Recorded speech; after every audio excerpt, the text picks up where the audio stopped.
And welcome back to the Murdy Creative Co podcast. I'm your host, Colin Murdy, and today's topic is outside investment. But first, I want to say thank you to everyone who's supported the company so far. If you haven't got a chance, go check us out on the web at murdycreative.co. That's M-U-R-D-Y creative.co. Or you can check us out on Facebook and Instagram by searching at murdycreative.co to see the best of our product shots. Follow us to keep up to date with our daily photos and be the first one to know about new product launches. You can also use the subscribe button at the bottom of our website to be included in all of our new product announcements. Be sure to check out our laser engraving, personalization options, and exclusive colors on the website, or you can get a blank one on Amazon Prime. All right, so first and foremost, the response to last week's about the pricing decisions and pricing dilemma podcast has been really positive, really interesting. There's a lot of feedback, and I think that it's been really helpful for me. One of the things that I have been contemplating, and there's no answer to this yet about when it would happen, but I'd let you guys have some knowledge. There is discussions about doing an increase in the price of the products. We've been looking through some of the numbers, particularly of the most recent stuff with the new Made in USA leather and some of the transitions we've been going through with the designs, and we're looking at potentially raising all of the prices by a little bit. So that's not going to happen. We don't have solid plans yet. We've just been contemplating it, but it is something that has come across the Pricing Dilemma podcast started a really serious internal discussion after some of the feedback that we got, and it's been something I've been interested in contemplating it for a while now, so we'll see how it plays out. Like I said, we're going to give you guys pretty good notice about when prices will go up so that there's no surprises, but it's possible that in the future before the Christmas season they do and they might go up. So pay attention to that if you're interested, and if you've been thinking about getting a product, don't wait, because I don't think they're going to go down in price, that's for sure. So this morning I had an interesting conversation with a nice local gentleman who had some really interesting insights, and it got me thinking about outside investment, and because I was thinking about it, I thought you guys might be interested in hearing my thoughts on it. In the past, I've talked a lot about how I don't want to do outside investment. I want to be completely self-funded, and I think it's a laudable goal, but I think that I might be rethinking it a little bit.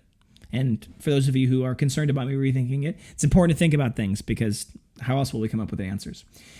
So for those of you who don't know, outside investment is when a party of some kind, whether it be an individual, another company, sometimes it can be a venture capital firm, there's other options, but when a third party purchases a portion of the business. Now, that's an incredibly complicated process that's got a lot to it, and there's a lot to unpack there.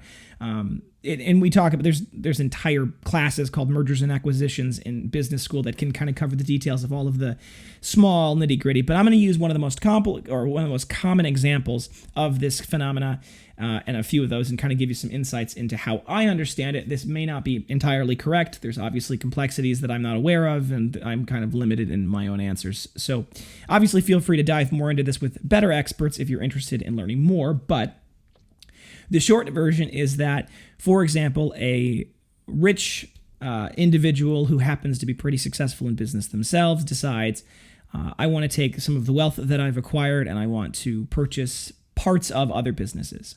Now, obviously, with a private company like mine, obviously I'd have to be willing to sell a portion of my company. To do that, you can't just buy someone's company unless they're public, and then you can, and that's called a hostile takeover, regardless of whether they want it or not. And there's more to that, and that's a little more complicated than that, even that. But a private buyer could say, I'm going to purchase a portion of your company, and depending on how the arrangement is between the partners, that individual could either have real deciding capability, or they could be a silent partner where they kind of receive the benefits of the partnership, but they don't necessarily have any sort of say in the decision-making process. There's a lot of ways to kind of break that up. For example, someone who's got a large enough and successful enough company could sell 10% of their company for $100,000. Let's just pick a number. And the person that purchases that $100,000 or spends that $100,000 to purchase that 10% of the company would not have deciding power, because they only own 10% of the company, and the other person owns 90%, so they obviously have the majority. They also may say to the person who has 90%, that person has sweat equity, which is often the case when you start a company. You have what's considered sweat equity and ownership equity. So there's an aspect to that allows you to maintain your 90%, even though they put in $100,000, right? They still only have 10% of the company. Now, when that happens, and you hear about this a lot, a company has a certain valuation. That's the technical term for it. So if I were to sell 10% of my company for $100,000, let's just use that as an example, the company would be arguably worth $1 million in the open market. That's the way that valuation plays out. Now, whether that valuation is true or not is kind of it's an ethereal thing, right? Is it true? Of course it's true. Someone bought 10% of the company for $100,000, so it's true.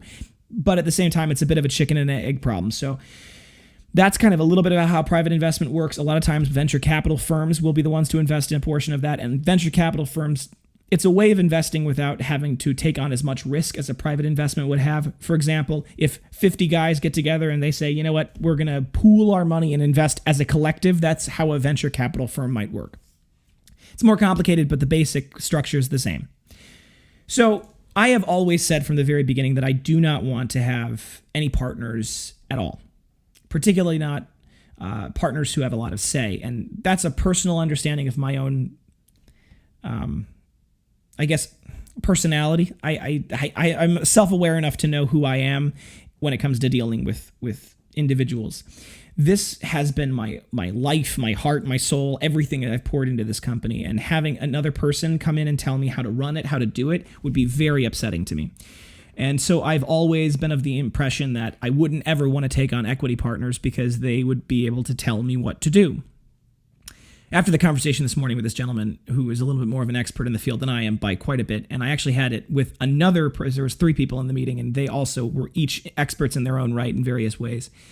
There was assurances given that that's not the only way to do it, and that there are plenty of silent partners and people who are willing to essentially invest money in the company to help it grow, but are not interested in running the company.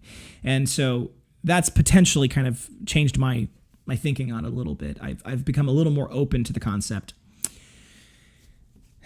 And I don't know, would I ever take a partner on? Would I ever bring an investment partner on?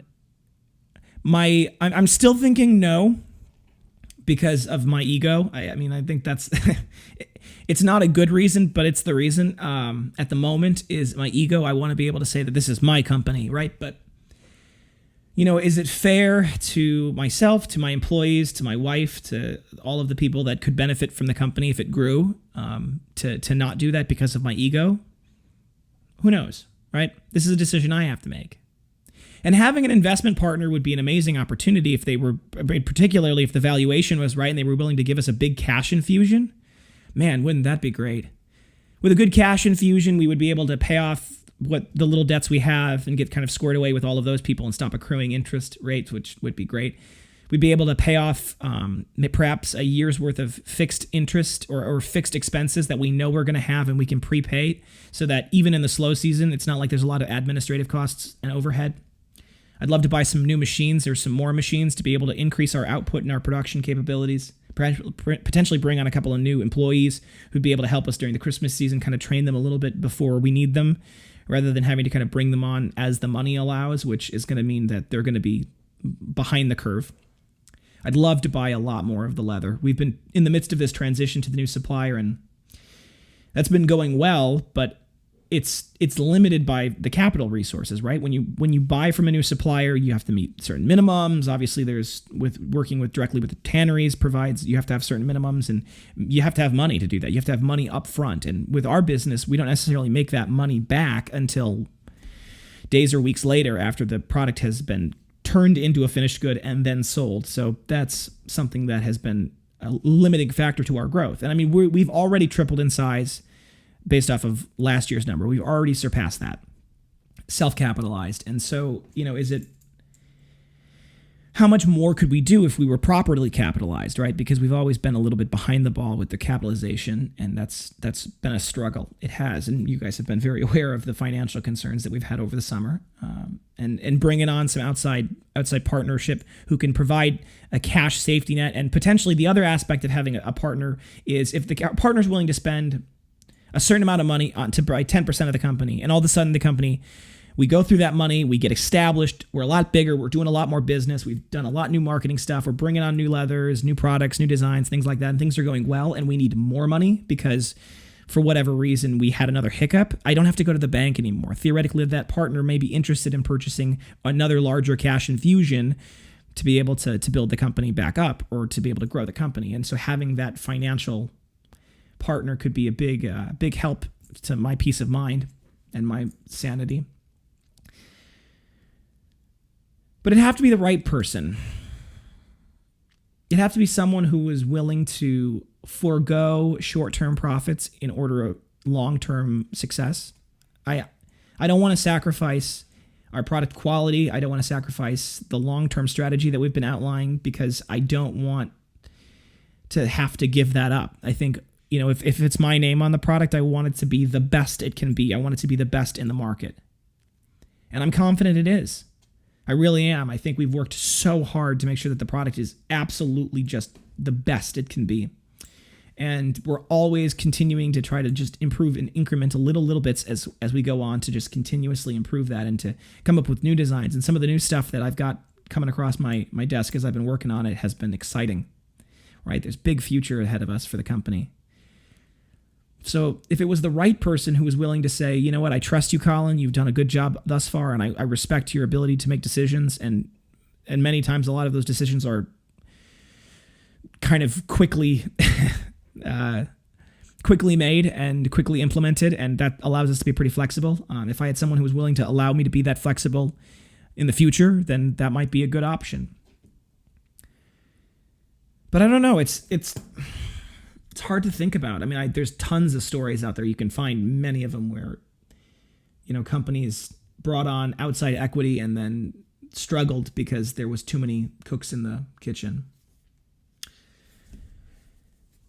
So it's a bit up in the air. Obviously, with the company growing as it is, we've got our outside accountants that we're working on continuing to keep the books up to date, get them, straightened out. And that would obviously be important to an outside investor, that we have all of the ducks in the row. And, it's not my expertise. The accounting side of things is not my expertise, and neither is the mergers and acquisition side of things. So that's always a little more, I would be always a little more, what's the right word? Reserved in my desire to bring on an outside partner, because I don't necessarily have the expertise in my wheelhouse to know if it's a good deal or not. And, if you don't know if it's a good deal or not, it's not necessarily a good thing to jump. So that's where there might need to be more effort, interest, more serious thought given on my part to how else I could potentially bring on even another potential view of this, bring on an outside, someone who has a nonpartisan person to review the arrangement. But who knows? Maybe it could take the company to the next level. I mean, we've been growing hand over fist. Even in our slowest month this year, we're still doing better than a lot, all months, all but the last 2 months of last year. So that's a good indicator, right? We've barely scratched the market. There's so much potential out there. There's so many big companies. There's so many big opportunities. We've got so many designs that are in prototype phase or that are pre-prototype phase that are just on drawings and paper that I would love to bring into the market. But if we're going to bring them to bear, I want to do it right. I want us to have the internal organization side of it just stone cold finished, and we're going to need money to do that. I'd love to have our process a lot more streamlined, because if we're going to expand our product line, I cannot possibly have so much of the inventory sitting on the shelf. We got to come up with a better management system. We've got to come up with a much better system of kind of bringing some of the outside parts in-house so that we can make sure that they happen on time, quickly, in a very easy format and fashion. So it could be a big deal if we were able to pull it off. And the potential of that excites me, but you always want to look at the best of the best and the worst of the worst. And the worst of the worst of this scenario could get really, really touchy. And that's something that concerns me, as it should. Anyway, for those of you who are out there looking for my advice, I can't give you any. I don't have enough experience in this field to even remotely feel comfortable providing you with any sort of insight. The only thing I can say is you have to do what's right for you. You have to do what's right for your business, and you have to do what's right with your conscience, right? Because you have to live with this. So tread carefully and keep your eyes open and pay attention. But who knows? For all I know, the meeting this morning is going to go down in the history books as a very, very important meeting in this company's history. And I hope that it's a long and glorious one. So thanks for tuning in, folks, today. Be sure to check back in on Thursday for our next topic. And I actually want to keep that topic a secret till Thursday. It's something I'm pretty excited about. Check that subscribe button below to get the latest podcast right away. If you have any questions or concerns about your leather binder, please feel free to contact us on the main page of our website at murdycreative.co. You can also contact us on Instagram and Facebook. You can email, text, call, direct message, all the usuals. I'll do my best to get back to you as soon as possible, but I do appreciate your patience. If you think we deserve it, a good review can go a long way to help us grow our new community, and word of mouth is still the best form of advertising, so please tell your friends. Also, leave a review on the podcast on whatever podcast topic or podcast app you're listening on. Also, go to our Facebook page, murdycreative.co on Facebook, and you can click on the reviews section to leave us a review of our product, which is super helpful. There's a lot of people that read those. So if you have any podcast topics you want to hear more about, send them my way. I'm always happy to engage with our growing community, and I want to give you guys what you want. If you're looking for multiple binders for gifts, giveaways, menus, really any reason, ask about our book discounts available. Thanks so much for tuning in. Have a great day, and goodbye.